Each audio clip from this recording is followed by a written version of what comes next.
Hello everyone, it is the lecture third of dynamic chain reaction.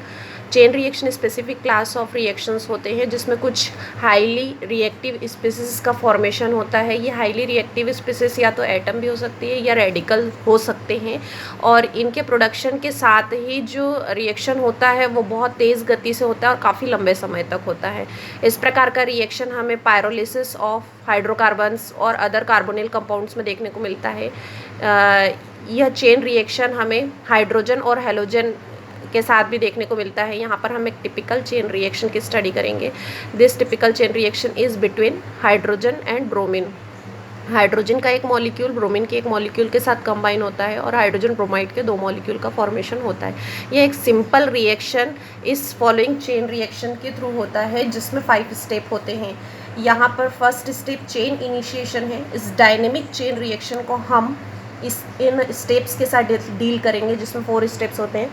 First होता है chain initiation, जिसमें किसी reactive या फिर इंटरमीडिएट जो हमें रिएक्टिव स्पीसीज कह रहे हैं उस रिएक्टिव स्पीसीज का प्रोडक्शन होता है। यहाँ पर ब्रोमीन के एटम जो हैं वो रिएक्टिव स्पीसीज है।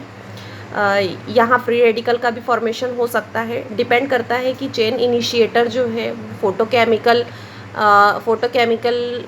रिएक्शन हो रहा है या थर्मल रिएक्शन हो रहा है। यदि फोटोकेमिकल रिएक्शन है तो यह ब्रोमीन का मॉलिक्यूल क्वांटम एनर्जी को एब्जॉर्ब करेगा और ब्रोमीन के 2 फ्री रेडिकल्स में टूट जाएगा। और यदि यह ब्रोमीन के एटम्स जो है वो आपस में कोलाइड करेंगे और कोलाइड करने के बाद 2 ब्रोमीन एटम में भी ब्रेक हो सकते हैं।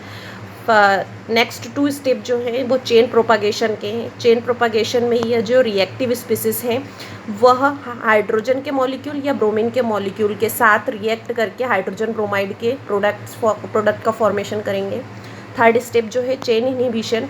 चेन इनहिबिशन स्टेप में जो रिएक्टिव स्पीसीज होती है वह इस प्रोडक्ट यहाँ देखेंगे हाइड्रोजन ब्रोमाइड एक प्रोडक्ट है। इस प्रोडक्ट के साथ ही रिएक्शन करके 2 अलग स्पीसीज का फॉर्मेशन करते हैं। इसमें एक हाइड्रोजन मॉलिक्यूल और एक ब्रोमीन एटम है। चूँकि यहाँ रेट ऑफ रिएक्शन जो है वो रिटार्ड हो रही है, मैंने इनहिबाइट हो रही है, इसलिए इस स्टेप को चेन इनहिबिशन कहते हैं। और फाइनल चेन टर्मिनेशन के स्टेप में 2 रिएक्टिव स्पीसीज आपस में ही कंबाइन हो जाती है और एक मॉलिक्यूल का फॉर्मेशन कर लेती है। यहाँ पर जो K1 लिखा हो, K1, K2, K3 और K4 दिया गया है, ये सभी रेट कांस्टेंट है उस पर्टिकुलर स्टेप के लिए। नाउ यहाँ पर here chain either can be initiated by, हाँ मैंने जो अभी पहले समझाया कि जो चेन इनिशिएशन का स्टेप होता है यदि वह आपस में कोलिजन के द्वारा भी हो सकता है, जिसमें ब्रोमीन के 2 मॉलिक्यूल जो है वो आपस में ही कोलाइड करेंगे और कोलाइड करने के बाद ब्रोमीन का एक मॉलिक्यूल जो होगा वो ब्रेक होकर ब्रोमीन एटम का फॉर्मेशन कर सकता है। और या तो उसमें क्वांटम एनर्जी या लाइट इंटेंसिटी का एब्जॉर्प्शन के द्वारा भी वो 2 ब्रोमीन एटम मॉलिक्यूल में टूट सकता है। यहाँ पर हम फोटोकेमिकल डायनेमिक चेन रिएक्शन की स्टडी करेंगे। देखिए फोटोकेमिकल हाइड्रोजन और ब्रोमीन के रिएक्शन में ब्रोमीन का जो मॉलिक्यूल होगा वो क्वांटम एनर्जी को एब्जॉर्ब करेगा और उसके बाद ब्रोमीन के 2 एटम में ब्रेक हो जाएगा। Now we discuss the kinetics of chain reaction. अब हम इस चेन रिएक्शन काइनेटिक्स के बारे में स्टडी करेंगे। यहाँ पर हम स्टेडी स्टेट अप्रॉक्सीमेशन का यूज़ करेंगे। या पहले ही इससे पहले की वीडियो में मैंने ये समझा दिया है कि स्टेडी स्टेट अप्रॉक्सीमेशन क्या होता है। स्टेडी स्टेट अप्रॉक्सीमेशन जो होता है वो किसी भी रिएक्टिव स्पीसीज, चाहे वह फ्री रेडिकल हो, एटम हो, उसके लिए ही अप्लाई किया जाता है, जिसमें उसके फॉर्मेशन की और उसके डिस्ट्रक्शन की जो रेट होती है वो दोनों ही इक्वल होती हैं। या हम कह सकते हैं the steady state approximation is the approximation in which the rate of formation of an reactive species equal to the rate of its destruction. So इसका जो पूरा फ्री रेडिकल जो रेट ऑफ फॉर्मेशन और डिस्ट्रक्शन है उसको हम 0 के equal करके लिखेंगे। चलिए हम स्टार्ट करते हैं काइनेटिक्स ऑफ चेन रिएक्शन। तो यहाँ पर सबसे पहले हम देखेंगे net rate of formation of hydrogen bromide. अब हम ये देखेंगे कि किन किन जगहों पे हाइड्रोजन ब्रोमाइड का फॉर्मेशन हो रहा है। यहाँ पर स्टेप 2 और स्टेप 3 में हाइड्रोजन ब्रोमाइड का प्रोडक्शन हो रहा है, इसलिए हम इसके रेट ऑफ फॉर्मेशन को पॉजिटिव में लिखेंगे। K2 यहाँ पर रिएक्टेंट कौन से, ब्रोमीन और हाइड्रोजन के।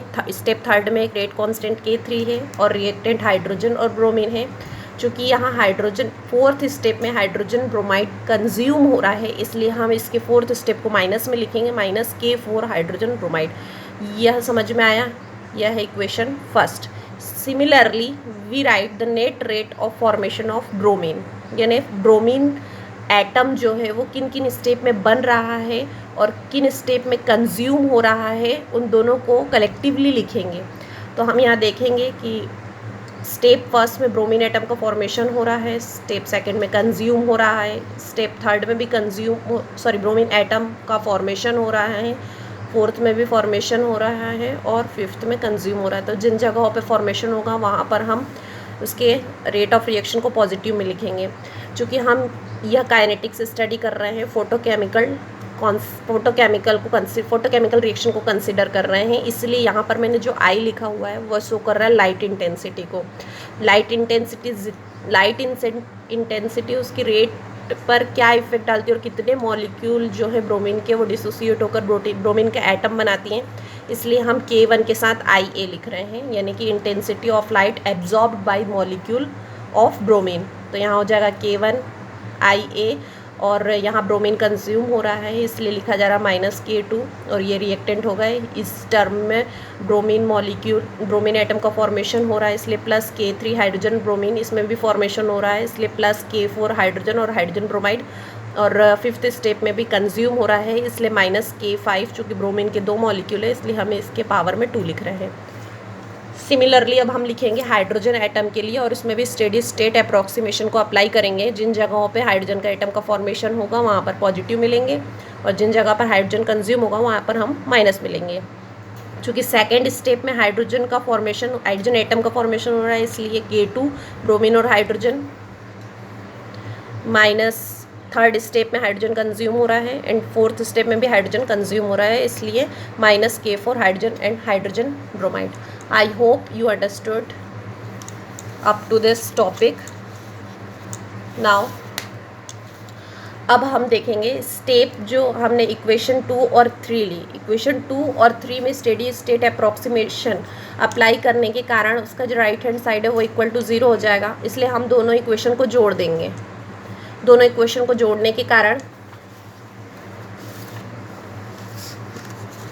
इसका जो प्लस माइनस वाला पोर्शन है वो कैंसिल आउट हो जाएगा। ये K2 ब्रोमीन और हाइड्रोजन कैंसिल आउट हो जाएगा इससे, K3 वाला पोर्शन कैंसिल आउट हो जाएगा इससे और K4 वाला पोर्शन भी इससे कैंसिल आउट हो जाएगा। तो रिमेनिंग पोर्शन क्या होगा, रिमेनिंग जो बची हुई वो क्वांटिटीज़ यहाँ पर लिखी हुई हैं। K1 IA = K5 ब्रोमीन के 2 मॉलिक्यूल्स। अब जस्ट थोड़ा सा मैथमेटिक्स सॉल्व करना है। इसमें हम K5 को जस्ट ट्रांसफ़र कर देंगे और जब हम यहाँ के स्क्वायर हटाएंगे तो ये हो जाएगा स्क्वायर रूट। सो ब्रोमीन, यहाँ पर हमने ब्रोमीन का कंसंट्रेशन निकाल लिया इस टर्म में। अब इस ब्रोमीन का जो वैल्यू है हम उसे सब्सटीट्यूट कर देंगे इक्वेशन 3 में। इक्वेशन 3 में सब्सटीट्यूट करने के बाद हमें यह एक्सप्रेशन मिलेगा। इसमें K2 और ये ब्रोमीन की वैल्यू लिख दी, उसके बाद हाइड्रोजन एज इट इज़ लिखा हुआ है और ये ब्रोमीन की यहाँ पर हमने जो 2 हाइड्रोजन कॉमन है उनको हमने बाहर निकाल दिया है और जो रिमेनिंग टर्म है उनको बिग ब्रैकेट में लिख दिया है, K3 bromine +K4 hydrogen bromide. अब क्या होगा, यहाँ पर जो हाइड्रोजन रिएक्टिव स्पीसीज का कंसंट्रेशन है हम उसकी वैल्यू निकाल लेंगे। तो ये हाइड्रोजन को हम यही रहने देते हैं, मतलब पॉजिटिव में लेते हैं और इस पूरे टर्म को हम इस राइट हैंड साइड में शिफ्ट कर देते हैं। तो ये वाला टर्म ऊपर आ जाएगा, चूँकि ये दोनों डिवीजन में है, मल्टीप्लिकेशन में है, इसलिए ये इसके डिवीजन में आ जाएगा। सो यह हमने निकाल लिया कंसंट्रेशन ऑफ हाइड्रोजन एटम, ये हो जाएगी इक्वेशन 5। अब हमें निकालना है हाइड्रोजन ब्रोमाइड का रेट ऑफ रिएक्शन, यानी प्रोडक्ट का हाइड्रोजन ब्रोमाइड के बनने की रेट क्या है। तो substituting the value of hydrogen and bromine in equation first, हमने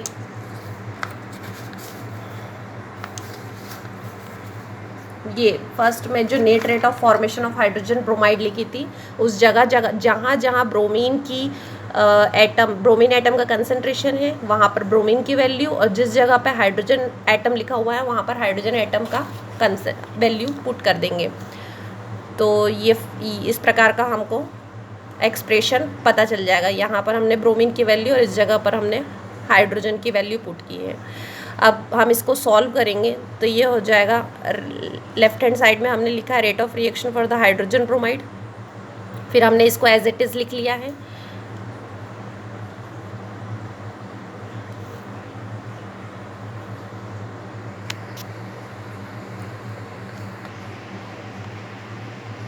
इक्वेशन सेकंड में आप देखेंगे कि ये वाला टर्म और ये वाला टर्म दोनों ही हाइड्रोजन का टर्म है, इसलिए हम इन दोनों को कॉमन ले लेंगे और जो रिमेनिंग क्वांटिटीज़ है वो बची K3 और ब्रोमीन मॉलिक्यूल की, और इस स्टेप में बचा हुआ -K4 and hydrogen bromide. Just common part को हमने बाहर निकाला है और कुछ भी नहीं। देन जो rate of reaction for the hydrogen bromide के लिए निकाला है, थोड़ा सा मैथमेटिक्स सॉल्व करेंगे।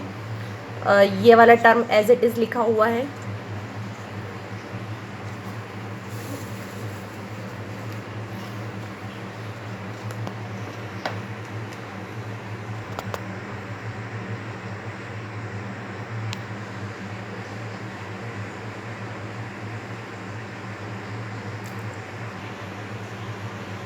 हम यहाँ ध्यान से देखेंगे कि पहले स्टेप में ये जो मैंने नीचे लिखा हुआ है वो इसके मल्टीप्लिकेशन के, मतलब इसके मल्टीप्लिकेशन में लिखा हुआ है, ये टर्म इसके आगे लिखा हुआ है। तो यह वाली जो क्वांटिटी है K2 under bracket K1 divided by K5 और IA bracket close to the power half, और यहाँ पर जो टर्म लिखा हुआ है ये दोनों कॉमन है। तो अब ये दोनों टर्म कॉमन है तो इनको एक बार लिख दिया जाएगा, यहाँ पे एक बार लिख दिया हाइड्रोजन तक, और उसके बाद ब्रैकेट ऑन करके इस जगह पर पूरा टर्म बाहर निकाल दिया गया। तो क्या बचा 1, और जो यह वाली क्वांटिटी मल्टीप्लिकेशन में है यह ऊपर लिखी हुई है, तो जस्ट इसको लिख दिया है K3